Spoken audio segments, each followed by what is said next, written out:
오늘 그 박정수 집사님이 주신 그 질문은 사실 굉장히 그 설명하기가 어려운 질문이에요. 우리에게 자유의지를 주셔서 선택하게 했는데 왜 소수의 무리만 구원받는다고 성경은 예언을 할 수 있는가? 그러면 자유의지라고 하는 거는 자유의지에 의해서 99명도 할 수 있고 100명도 할 수 있고 1명도 줄 수 있는 건데 그것이 어떻게 이미 어떤 무리가 정해져 있다면 그 자유의지가 무슨 의미가 있느냐 하는 그런 것과 같은 거예요. 그래서 설명하기 쉽지 않아요. 그러나 그런 것도 있지만 안식일이 10계명이 쏙 들어가 있죠. 계명이죠. 율법이죠. 1번부터 10번까지는 잘 지켰어. 근데 네 번째 계명 안식일은 엄밀한 저울대에 봤을 때 그들은 안식일을 지켰다가 떨어져 나가서 슬피 울어서 저쪽 한쪽 귀퉁이에서 아우성 치는 팀들이 있잖아요. 그러면 율법에 온전한 걸로 봤을 때는 1.1획도 지키지 않으면 멸망이라 했는데 안식일도 멸망의 주제에 들어간다는 얘기죠. 그럼 그렇게 들 수 있는 거죠. 그게 나의 키포인트예요. 오케이. 그러면 이제 오늘 그것과는 직접적인 관련이 없지만 그 한 김에 제가 오늘 드리고자 하는 말씀은 우리가 100% 은혜로 구원을 받는다는 거잖아요. 그게 믿음으로 말미암는 의의 핵심입니다. 100% 하나님의 의로 구원을 받는다. 그런데 이 표현이 조금 와전되게 되면 이것이 굉장한 문제를 일으킵니다. 예를 들자면 구원은 쌍방적이냐 일방적이냐 하는 얘기예요.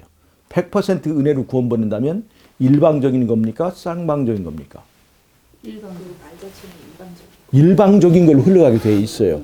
그러나 구원은 쌍방적입니다. 여기서부터 얘기가 달라져요. 그래서 자유의지를 주장하는 것 자체만으로도 이단으로 취급됩니다. 우리가 이제 유튜브나 이런 데서 보면 일반 개신교회에서 자유의지를 주장하는 것이 이단의 요소 중에 하나예요. 우리는 쉽게 얘기하고 있지만 왜 그러냐? 자유의지는 사람의 그 행위와 공로의 기반이기 때문에 그렇게 얘기해요. 그래서 이 자유의지에 의해서 율법을 지킬 수 있다. 자유의지에 의해서 행위가 나온다. 이렇게 얘기하기 때문에 자유의지를 주장하는 것만으로도 그 이단으로 취급되는 거예요. 그래서 이 문제를 우리가 잘 봐야 됩니다. 개신교의 믿음으로 말미암는 의는 하나님의 절대적 주권에 의한 일방적인 구원입니다. 그래서 구원받는 사람들도 누가 정하느냐? 하나님이 정하죠. 예정 누가 하느냐? 하나님이 예정하는 거예요. 그래서 구원받을 사람들이 이미 정해져 있다는 거예요. 그게 예정론입니다. 이게 하나님의 일방적 주권론에 어울리는 얘기죠. 이게 자연스러운 그 논리적 흐름이에요. 그러나 성경은 일방적인 구원이 아닙니다. 예를 들자면 처음에 창조할 때 아담을 창조할 때 아담의 허락을 받았습니까? 안 받았습니까? 안 받았어요. 안 받았죠. 그건 그야말로 일방적인 창조였습니다. 아담이 나를 창조해 주세요. 그렇게 하지 않았어요. 그러나 그 처음 창조는 깨졌죠. 망가졌죠. 왜요? 그 하늘의 전쟁 때문에 망가졌습니다. 하늘의 전쟁이 뭐예요? 하나님이 독재하신다는 얘기예요. 하나님이 우리의 자유의지를 내 멋대로 할 수 있는 자유를 너무나 강압하신다, 억압하신다는 거예요. 그래서 하나님의 율법이 우리의 자유를 억압하고 하나님의 통치는 독재적이다. 그래서 사단이 내가 그래서 이 억압받는 이 독재 치하에서 사람들을 피조물을 자유롭게 하기 위해서 이렇게 나섰다가 나만 돌 맞고 죽는 거다. 이렇게 얘기를 하는 것이에요. 그래서 우리를 재창조, 구속하실 때는 반드시 우리가 억지로 하나님을 경배하도록 하지 않고 우리의 자발적 의사에 의해서 하나님을 섬기고 하나님을 경배하는 사람들만 뽑습니다. 자발적으로. 사단의 그 주장 때문에 그래. 대쟁투의 핵심으로 일방적으로 하면 이미 하나님께서 그 예수님이 마음이 좋으시니까 다 구원하셨겠죠. 일방적으로 나사 쥐우고 볼트 쥐우고 다 해버리는 거죠. 간단하죠. 다 그냥 다 부스러뜨리고 흙으로 다시 또 만들면 뭐 일방적인 창조는 몇 배나 가능한 거예요. 그런데 하나님께서 그렇게 하지 않고 이 자발적인 사랑에 의하여서 하나님의 통치를 즐거이 순종하는 사람들을 통해서 나라를 구성하기를 원하셨습니다. 여러분, 사랑은 혼자 하는 겁니까? 일방적입니까? 쌍방적입니까? 쌍방적이에요. 이렇게 보면 이게 정확한 겁니다. 우리의 구원은 사랑에 기반한 구원입니다. 사랑이에요, 사랑. 하나님이 우리를 통치하시는 구조는 사랑에 의한 통치입니다. 사랑은 일방적입니까? 쌍방적입니까? 쌍방적. 하나님은 우리를 사랑하는 마음으로 명령하시고 백성들은 하나님을 사랑하기 때문에 우러나는 마음으로 하나님의 통치에 감사함으로 순종하는 거예요. 이것이 하나님께서 꿈꾸는 그 하나님의 나라예요. 그래서 누구의 자발적인 의사가 필요한 거예요? 우리의 자발적인 의사가 필요한 거예요. 그래서 그 쌍방적입니다. 그래서 하나님께서 강제하지 않고 일방적으로 우리의 운명을 결정하지 않는 것입니다.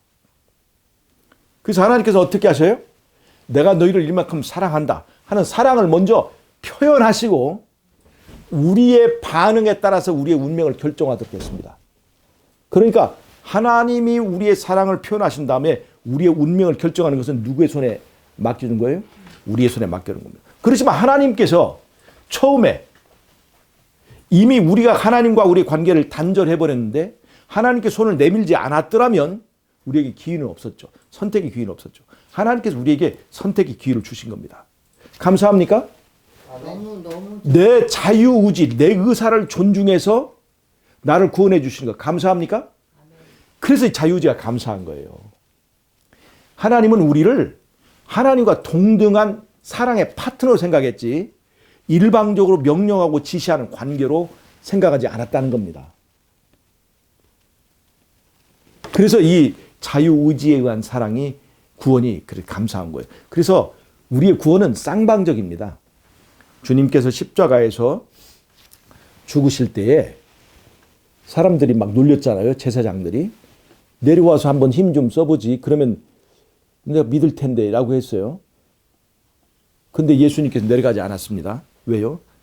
만약에 예수님께서 십자가를 다 부러뜨려 버리고 힘으로 그 십자가를 들어가지고 막 그 모여있는 제사장들이 목을 치고 다 했으면 사람들이 벌벌 떨면서 이렇게 무릎을 꿇었겠죠. 그리고 내가 정말 한번 해봐 하고는 빵을 입에서 툭툭툭툭 막 뱉어내면 사람들이 전부 다 굴복했을 거예요. 사실은 유대인들이 그걸 반했습니다. 그런 이적을 행하는 뭔가 상남자를 원했죠.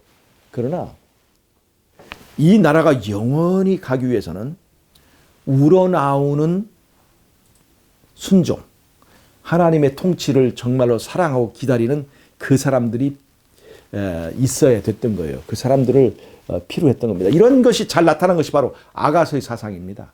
솔로몬이 미복을 하고 예루살렘을 다닌 것은 자기의 손에 끼어있는 이 왕자의 반지 때문에 사랑하지 않고 정말로 인간 솔로몬을 사랑해서 자발적으로 자기를 따르기를 원하는 그 여자를 찾아서 이스라엘을 주유했던 것처럼 예수님께서 이 땅에서 그 목수의 아들로 오셔서 인성을 쓰시고 이 땅에 돌아다니는 것은 정말로 진짜 예수님이 좋고 진짜 그분의 통치가 좋고 그분의 율법을 억압이 아니라 난 이것 때문에 자유로움을 정말 난 이것이 나를 얼만큼 지혜롭게 했는지 몰라 하고 감사하는 사람, 그 사람을 찾으러 왔다고 하는 것을 깨닫게 하는 것이 바로 이 아가서의 이야기입니다. 그래서 우리는 그 장로교나 일반 개신교의 그 사상이 처음에 여기서부터 다 달라져 가는 거예요. 일반적인 이 개신교의 사상은 하나님의 일방적인 절대 주권에 의해서 우리의 구원이 이루어지기 때문에 인간의 한 일은 아무것도 없고 그분 다 해버리는 거예요. 그러면 뭐가 문제가 되냐면 그러면 죄는 왜 짓게 됐지? 죄도 책임이 하나님이 돌아가는 거예요. 죄도. 그 예정론. 하나님이 다 정하시면 우리가 뭐 할 일이 뭐야? 왜 전도하는 거예요? 도대체 이미 다 정해놨다면서. 그 전도에도 의미가 없는 거예요, 그게. 뭐 그 교회가 나서서 뭐 전도하고 난리치고 그래. 일방적으로 다 예정이 된 거를 뭐 가만히 있으면 다 드러날 것을 그렇게 드는 것입니다. 그러나 하나님은 우리의 구원이 쌍방적 연애 관계에 의해서 우리의 구원이 이루어지게 되어 있어요. 예수님이 정말 좋은 사람만 달라붙게 되어 있습니다. 예수님 정말 좋아하는 사람만 시련과 환난을 극복할 수 있습니다. 예수님을 정말로 좋아하는 사람만 십자가를 질 수 있습니다.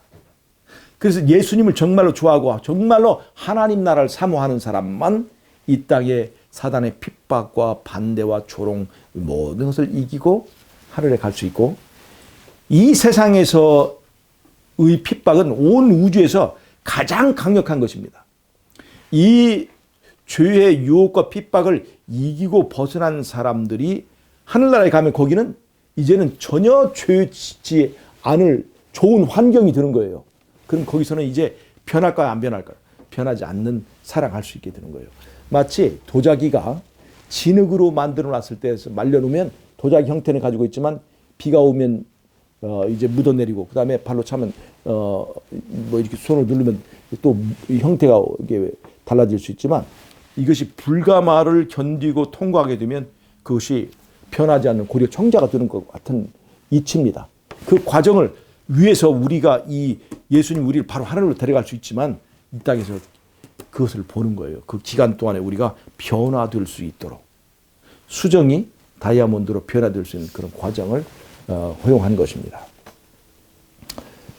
그래서 우리의 구원은 쌍방적이라는 거예요. 그러면 어떻게 했을까요? 그 쌍방적인 것은 우리 모든 죄 값을 예수님께서 십자가에서 치르셨습니다.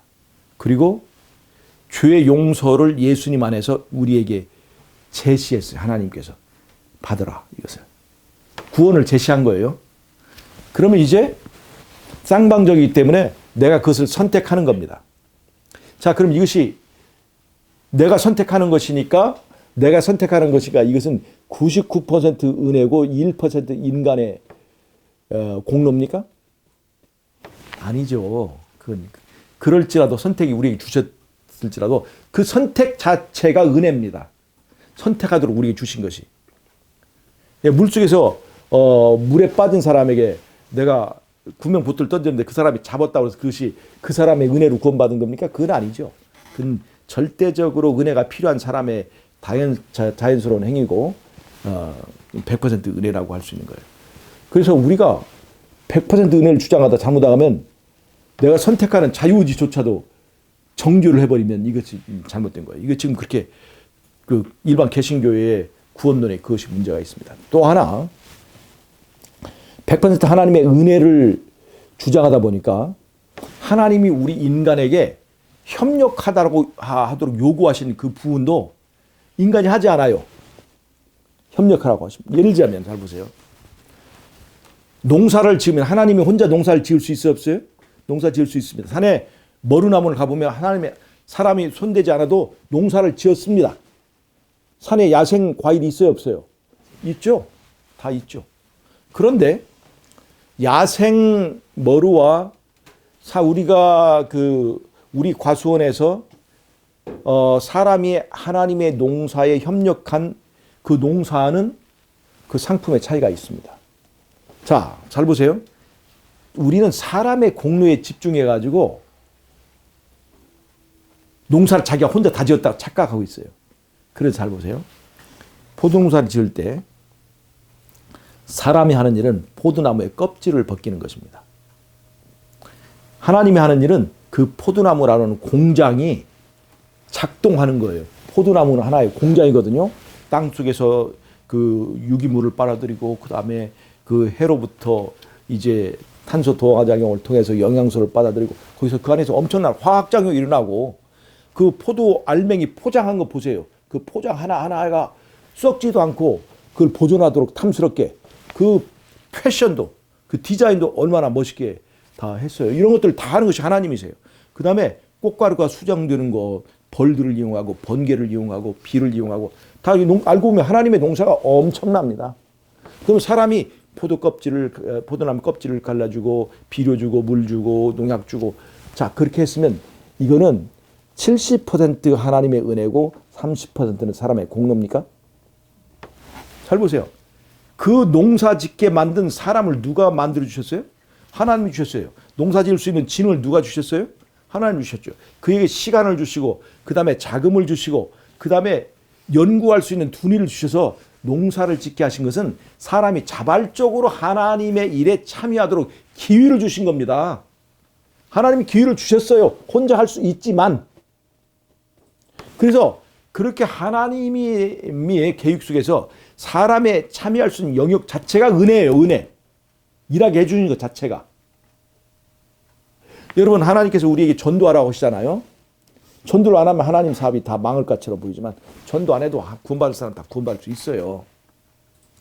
그런데 전도하는 일을 통해서 우리가 훈장도 받고 하늘 천사들한테 잘했다고 칭찬도 받고 할 수 있는 기회를 주시는 거예요. 우리가 하늘에 가서 간증하고 하나님이 우리를 축복해 줄 수 있는 뭔가 명분을 만들어 주는 겁니다. 명분을 만들어 주는 거죠. 하나님은 예를 들어서 욥이 말이죠. 욥이 하나님의 축복으로 그렇게 이제 부귀영화를 누리니까 사단이 그걸 시험해 가지고 그를 시험하게 되잖아요. 그래서 하나님의 축복이 하나씩 하나씩 제거되니까 어떻게 되세요? 초라한 욥이 나온 거예요. 그것이 우리의 상태예요. 우리 하나님의 축복이 지금 다 걸려 있는데 그걸 모르고 있어요. 근데 그 축복을 하나씩 하나씩 다 걷어보니까 욥이 종기가 나고 병이 나가지고 이 기와 조각으로 자기 몸을 긁고 있는 상태. 그것마저도 하나님께서 그래도 생명 끊지 말아라 해서 안 끊은 거예요. 그것이 하나님의 축복을 거뒀을 때의 우리의 상태입니다. 근데 하나님은 욥을 축복하고 싶어요. 근데 지금 사단이 뭘 말하는 거예요? 그거 하나님 그 편애하는 겁니다. 욥만 편애하시잖아요. 욥을 편애하니까 욥이 하나님께 경배하는 거지 하나님 말 듣는 거지. 만약에 하나님이 그런 조건을 하지 않으면 욥은 누가 하나님을 좋아하겠습니까? 누가 하나님 말씀 명령 듣겠습니까? 라고 했을 때 사단아 그럼 네 말대로 욥에게서 내가 준 축복을 한번 다 거두어 보아라. 그럴 때도 욥이 정말로 나를 좋다고 하면 그럼 그때는 내가 이기는 거다. 이것이 예수님과 사단과의 전쟁이에요. 다 거뒀는데도 불구하고 욥이 뭐라고 했어요? 그래도 나는 하나님이 좋아요. 그렇게 얘기했어요. 옛날에 간첩이 우리나라에 간첩이 출몰했을 때 강원도에 이제 공비가 들어왔습니다. 그런데 그 공비가 들어왔는데 어떤 이승복이라는 소년이 나는 공산당이 싫어요. 그래가지고 걔 입을 찢어 주겠잖아요. 그 공비들이 입을 찢어 주겠습니다. 마찬가지예요. 마찬가지. 우리가 사단은 공비와 같습니다. 너 정말 저기 하나님이 좋냐? 그러니까 나는 그래도 예수님이 좋아요 하니까 입 찢어 죽이는 거예요. 이게 순교입니다. 그런 사람이 하나님 나라에 들어갈 자격이 있겠어요, 없겠어요?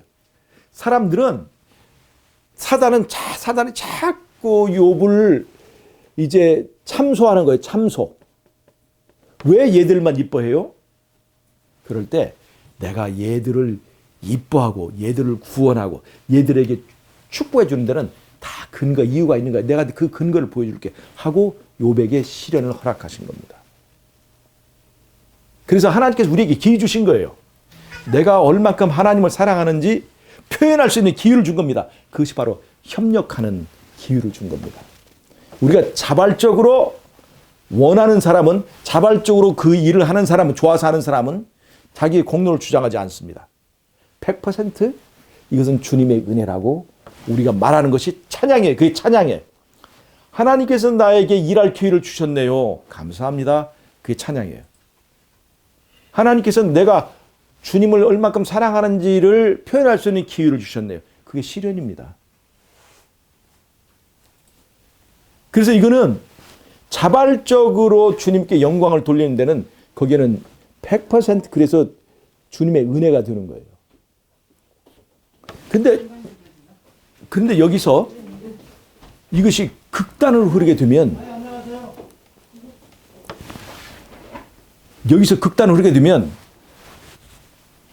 하나님이 100% 우리에게 다 해주는 거니까 우리는 아무것도 안 해도 돼 라고 하는 사상이 나오는 거예요. 잘 보세요. 어떤 사람이 이제 홍수가 나가지고 온 동네가 물에 빠지게 됐습니다. 그 지붕 위에 앉아 있었어요. 하나님께 기도했습니다. 하나님, 100% 하나님의 은혜로 저를 구해주세요. 이렇게 기도를 했어요. 한참 기도를 했는데 저쪽에서 배 한 척이 배를 저 오더래. 그래서 그 배에 탄 사람이 빨리 올라타세요. 그랬더니 에휴, 나 기도했어요. 가세요. 그냥 100% 하나님이 구해주시길 바랍니다. 보냈다고. 그 다음에 또 조금 있다가 누가 그 뗏목을 타고 지나가는데 어유 여기 일로 타세요. 그랬더니 오케이. 그렇게 얘기를 했더니 이 사람이 하는 얘기가 아이고 지나가세요. 나 100% 하나님의 은혜로 구원받는 사람입니다. 하고 돌려보냈다는 거예요. 이렇게 기회가 3번이 지나갔답니다. 그러다 결국 이 사람이 물이 차고 해가지고 결국 물에 빠져 죽었답니다. 물에 빠져 죽었으니까 이 사람이 죽으면서 이건 아니잖아 하면서 죽었단 말이에요. 하나님께 가서 따졌답니다. 나중에 이게 뭐 나중에 죽어서 했다는데 우리는 그걸 믿지 않지만 재밌는 얘기니까 꾸며낸 거예요. 하나님, 내가 그렇게 기도했는데 왜 100% 구해주 은혜를 주신다더니 저를 이렇게 물에 빠져 죽겠어요. 나 물에 빠져 죽을 때 물 많이 먹어서 배가 불러 죽는 줄 알았어요. 하나님께 뭐라고 그러냐면 내가 너 3번이나 구해주는데 왜 거절했어? 그랬다고 하지 않습니까? 여러분 100% 은혜를 구하고 기도했을 때 배 타고 어떤 사람 지나갈 때 거기 타면 그게 100% 은혜입니까? 1%는 자기의 공로가 들어가는 겁니까? 이게 100% 은혜예요. 그런데 우리가 자발적으로 그분의 은혜, 그분의 사랑에 보답해서 하는 것은 자기 공로가 아닙니다. 자발적인 마음을 누가 주셨어요? 성령이 아니면 그것을, 하나님의 은혜가 아니면 우리는 그것을 할 수 없어요. 그렇지만 자발적으로 하나님의 은혜에 협력하는 것은 그 행위 자체가 하나님을 찬양하는 겁니다. 하나님을 찬양했다고 해서 내가 하나님을 찬양했다고 공로를 주장할 수 있습니까? 그 공로를 주장한 사람이 누구예요? 주여 주여 내가 주의 이름으로 선지자들을 냈고 주의 이름으로 귀신을 쫓아냈고 주의 이름으로 많은 권능을 행하지 않았습니까? 이거 누구예요? 지금 누구 뭐 하는 거예요? 이 하나님 찬양하는 자기 찬양하는 거예요? 자기 자랑하는 거예요, 이게. 이게 자기 자랑하는 거예요, 이게. 사실은 우리가 성경도 가르치고 뭐 이 선교도 하고 그 금식도 하고 이렇게 하면서 은근히 자기 자랑하는 것이 많아요. 그런 거 한두 번이 아니잖아요. 우리 경험에 의하면. 그게 드는 거예요. 나도 모르게 드는 겁니다. 중심에 자아가 있기 때문에 그런 거죠. 여러분, 자발적으로 하는 사람은요. 바로 그 마태복음 25장에서 그 예수님께서 말씀하시잖아요. 네가 나 배고팠을 때 떡을 주었고 목마를 때에 물을 주었고 내가 감옥에 갔을 때 나를 돌아보았다. 그러니까 그 사람이 뭐예요? 나 그런 적 없는데 생각 안 나는데요? 왜 그럴까요? 자발적으로 했기 때문에 좋아서 했기 때문에 그러니까 일한 기억이 없는 거야. 왜냐하면 좋아서 하는 거기 때문에 그건 일이 아니야. 짐이 아니에요. 짐 접은 적이 없어요. 자발적으로 좋아서 했는데 지가 좋아서 했는데 그거는 뭐야? 하나님께 드리는 찬양이에요. 그래서 100% 은혜가 되는 겁니다. 하나님께서 협력하실 기회가 줬을 때 그거 일한 거 가지고 하나님한테 생색내고 이랬으니까 구원해 주시오. 안 하면 내가 진짜 가만 안 놔둘 거예요. 내가 뭐 이런 사람 많아요. 세상에 그런 사람 많습니다. 일 조금 해주고 생색내고 그런 사람 많죠. 그런데 우리는 그 일이 좋아서 한 사람은 싹군이 아니고 아들일 거예요. 아들은 일해놓고 아버지 싹 주세요. 그렇게 하지 않아요. 그냥 당연한 걸로 그냥 그거 하는 걸로 생각을 해요. 그렇게 자발적으로 그 일이 좋아서 한 사람은 공로로 치지 않고 찬양한 걸로 주는 거예요. 그래서 100% 은혜로 하는 겁니다. 그래서 우리가 하나님의 절대적 은혜와 권능을 주장하지만 자유의지를 주신 것이 그게 얼마나 놀라운 은혜인가를 깨달아야 돼요. 하나님은 우리에게 일할 수 있는 영역을 주신 것 감사해야 돼요? 안 감사해야 돼요? 감사해야 됩니다. 여러분 믿음으로 말미암는 의의 로마서를 보면요. 믿음은 행위와 완전히 반대되는 것을 얘기합니다.